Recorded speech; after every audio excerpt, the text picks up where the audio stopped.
Bismillahirrahmanirrahim. Assalamualaikum warahmatullahi wabarakatuh. Selamat pagi semuanya. Apa kabar? Semoga baik ya. Amin. Sebelum kita memulai materi pada hari ini, alangkah baiknya kita berdoa terlebih dahulu untuk menambah keberkahan pada kelas kita. Berdoa dimulai. Berdoa selesai. Baiklah, pada hari ini kita akan membahas materi akidah akhlak tentang adab seorang muslim terhadap orang tua dan guru. Sebelum masuk ke materi, Ibu mau tanya nih, cek pengetahuan ya. Sudah adakah yang tahu sebelumnya apa itu adab? Kemudian bagaimana adab kita seharusnya kepada orang tua maupun guru? Oke, lebih jelasnya kita bahas di kelas pagi ini ya. Jadi, adab itu artinya berasal dari kata bahasa Arab yaitu adabu, yang artinya budi pekerti, tata krama ataupun sopan santun. Kemudian, secara keseluruhannya yaitu segala bentuk sikap, perilaku, ataupun tata cara hidup yang mencerminkan nilai sopan santun, kehalusan, kebaikan, budi pekerti, dan akhlak. Jadi, adab itu adalah disiplin rohani dan jasmani yang memungkinkan seseorang dan masyarakat mengenal dan meletakkan segala sesuatu pada tempatnya dengan benar dan wajar atau pantas, sehingga menimbulkan suatu keharmonisan dan keadilan dalam diri masyarakat dan lingkungannya. Jadi, kesimpulannya, adab adalah bentuk sikap, perilaku, atau tata cara hidup yang mencerminkan nilai-nilai sopan santun dalam menjalani kehidupan serta mengenal Allah, melaksanakan ibadah, dan yang lainnya. Selanjutnya, gimana sih Bu tandanya orang yang beradab? Jadi, orang yang beradab adalah orang yang selalu menjalani hidupnya sesuai dengan aturan atau tata cara yang sesuai. Kemudian, bagaimana pengertian adab kepada orang tua? Adab kepada orang tua adalah berperilaku sopan santun, berperilaku halus dan baik budi pekerti kepada orang tua, baik itu dalam perkataan ataupun perbuatan kita sehari-hari, dimanapun dan kapanpun itu. Selanjutnya, bagaimana pengertian adab kepada guru?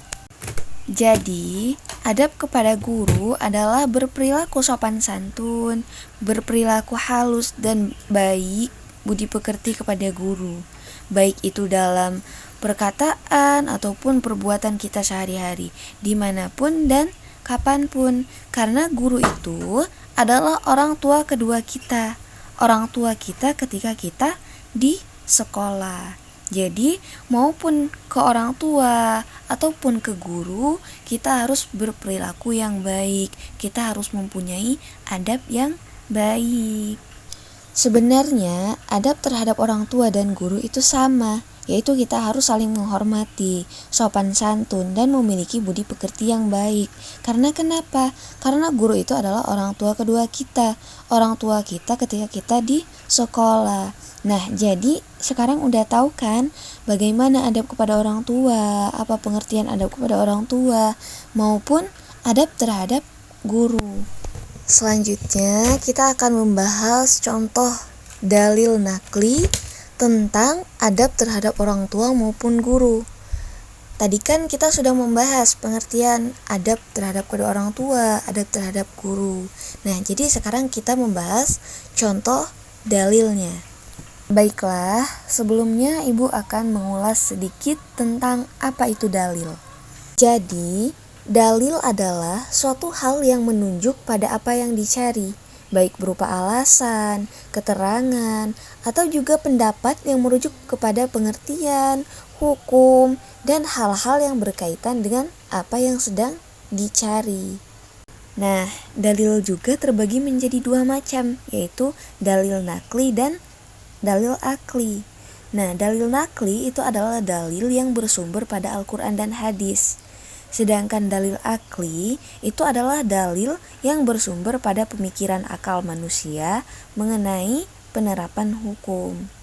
Kemudian kita masuk ke contoh dalil nakli, yaitu terdapat dalam Quran Surah Al-Isra ayat 23 sampai dengan 24. Yang mana bunyinya sebagai berikut. A'udzubillahi minasyaitonirrajim. Bismillahirrahmanirrahim. Wa qada rabbuka alla ta'budu illa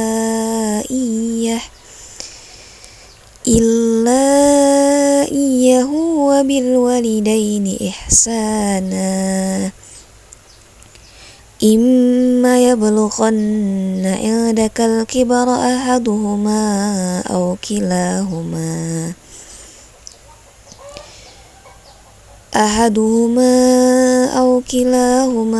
fala takul lahuma uffin wa la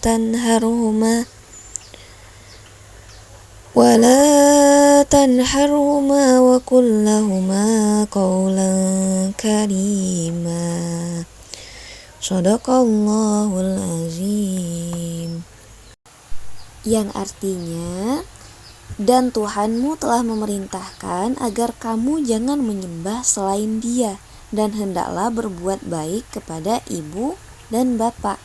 Jika salah seorang di antara keduanya atau kedua-duanya sampai berusia lanjut dalam pemeliharaanmu, maka sekali-kali janganlah engkau mengatakan kepada keduanya perkataan "ah", dan janganlah engkau membentak keduanya, dan ucapkanlah kepada keduanya perkataan yang baik.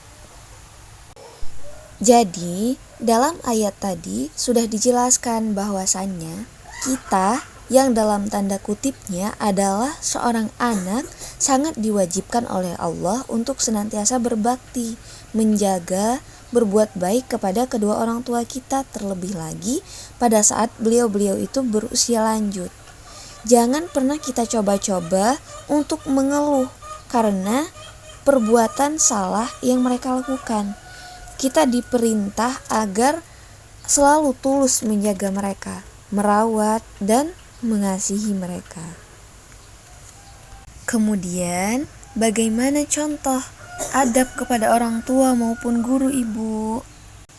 Jadi, di antara beberapa contoh adab terhadap orang tua maupun guru, yaitu tidak membantah perkataan orang tua ataupun guru yang menyuruh kita dalam hal kebaikan. Kemudian, berbicara dengan orang tua ataupun guru dengan nada yang sopan, dengan lemah lembut, tidak dengan kekerasan ataupun dengan nada yang kasar. Itu menunjukkan bahwa kita tidak sopan terhadap orang tua maupun guru.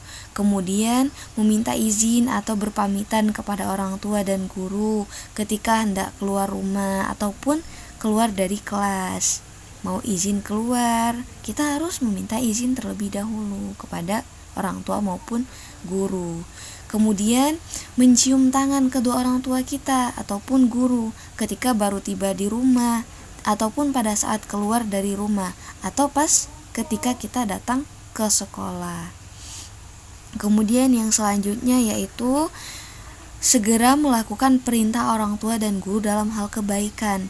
Nah, ketika kita diperintah oleh orang tua kita, jangan kita sekali-kali mengatakan "ah", kan sudah disebutkan di dalam dalil yang dibahas tadi, bahwasanya kita tidak boleh membantah perkataan orang tua dan kita harus menyegerakan apa yang orang tua kita perintahkan maupun apa yang guru kita perintahkan. Oke, next selanjutnya yaitu mengenai manfaat dari beradab kepada orang tua dan guru. Kira-kira apa saja ya manfaatnya? Jadi manfaat dari beradab kepada orang tua dan guru itu diantaranya yaitu yang pertama yaitu memperoleh ridhonya Allah dan ridho dari kedua orang tua. Sebagaimana hadis Nabi yang berbunyi ridallahu fi ridho walidain wa suhtullahu fi suhtil walidain, yaitu yang artinya ridho Allah ada pada ridho kedua orang tua dan kemurkaan Allah ada pada murkanya kedua orang tua. Jadi ketika kita beradab kepada orang tua kita, maka orang tua kita senang, orang tua kita bahagia dengan perilaku kita, maka orang tua kita akan ridho. Dan di situ juga terletak ridhonya Allah ketika kedua orang tua kita sudah meridhoi kita, sudah meridhoi sikap kita kepada mereka, perilaku kita kepada mereka, perkataan kita kepada mereka, maka insya Allah kita akan mendapatkan ridhonya Allah. Kemudian yang selanjutnya, yang kedua, yaitu mendekatkan hubungan batin antara anak dan orang tua. Kemudian yang ketiga itu didoakan kebaikan oleh orang tua kita, yang mana ketika kedua orang tua kita sudah ridho kepada kita, maka perjalanan kita, urusan kita itu akan lancar berkat doa dari kedua orang tua kita. Karena kedua orang tua kita sudah senang dengan apa yang kita lakukan, maka dari itu mereka senang, bahagia, mereka doakan kebaikan untuk anak-anaknya. Ya walaupun kita nggak berada pun, doa kedua orang tua kita itu tetap mengalir. Tetapi yang mana alangkah lebih baiknya lagi ketika kita beradab, maka itu orang tua kita tambah bahagia, bertambah senangnya, bertambah juga doa-doa baiknya untuk anak-anaknya. Kemudian yang selanjutnya yaitu manfaat dari beradab kepada guru.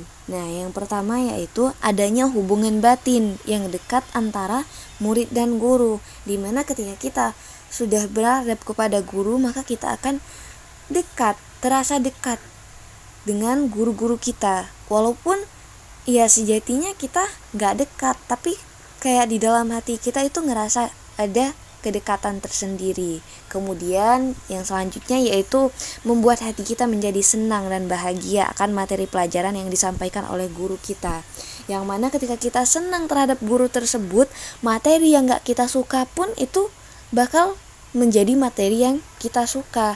Karena apa?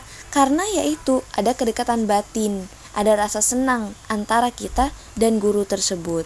Kemudian yang ketiga, kita didoakan oleh guru tersebut dengan doa-doa yang baik, dengan kelancaran pada kita melaksanakan pembelajaran, proses pembelajaran itu, dan bonus nilai lah, ya seperti itu. Jadi adab itu merupakan hal yang sangat penting untuk kita terapkan di dalam kehidupan kita. Mungkin hanya itu materi kita pada hari ini. Ibu ucapkan mohon maaf yang sebesar-besarnya dan terima kasih. Wassalamualaikum warahmatullahi wabarakatuh.